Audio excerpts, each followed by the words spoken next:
everyone. I'm here to encourage you with some hope. I've been in Romans 4 this week, just studying it, meditating on it, chewing on it, and I just want to share with you. There is a difference between hope and wish. Wish is desiring something will happen. It's kind of far-fetched. Hope is an expectation, anticipation. It's going to happen. Faith in the Lord is just completely trusting Him. Apostle Paul tells us about faith, hope, and love.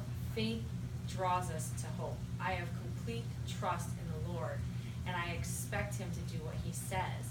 So we're going to start with the story of Abraham and Sarah becoming the father of many nations. And he was an elderly man. His wife was elderly, and the Lord promised that he was going to be the father of many nations. This is not, symbolically speaking, this is not a parable. This is not an allegory. This is the Lord promising that He's going to be a father of many nations. How is He going to be a father of many nations if He has no child? So he took the Lord at His word, had faith, complete trust in the Lord, and believed, anticipated that what God said He would do. So I'm going to start in Romans 4:17, and it says, "As it is written, I have made you a father of many nations, in the presence of him who he believed, God, who gives life to the dead, and calls those things which do not exist as though they did, who contrary to hope, in hope Abraham believed, so that he became the father of many nations, according to what was spoken.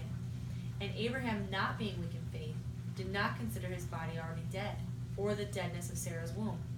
Abraham did not waver at the promise of God through unbelief, but he was strengthened in faith, giving glory to God, and being fully convinced that what God had promised, God was able to perform." Hope is being fully convinced that God is able to perform it.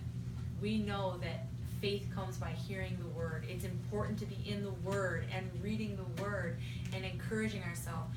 Our Father is the author of faith. He has given us faith. He has created faith. He is giving you faith to activate your hope. When you start reading these promises and you're like, if God gave Abraham a child, He can do it for me. I expect and anticipate that God will do it for me. Hope is saying that what God did before, He can do again. If August has a husband, God can do that for me. If so-and-so was blessed, I know that God can do it for me. All the stories and miracles in the Bible are not just a good old-fashioned story, bedtime story. It's the fact that it's alive and active, and what God did before, He'll do again. It just shows His character, His personality traits, and who He's like and what He is.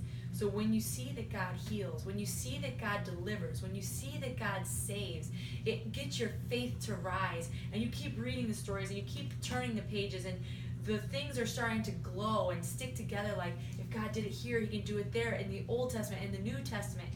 But not only do we have faith, we have hope. Abraham was fully convinced. He was fully persuaded that what God had promised, He would do. So I want you to have faith. I want you to read the Word. Start with Romans 4. Get in the Word, but not only get in the Word and increase your faith, have a hope.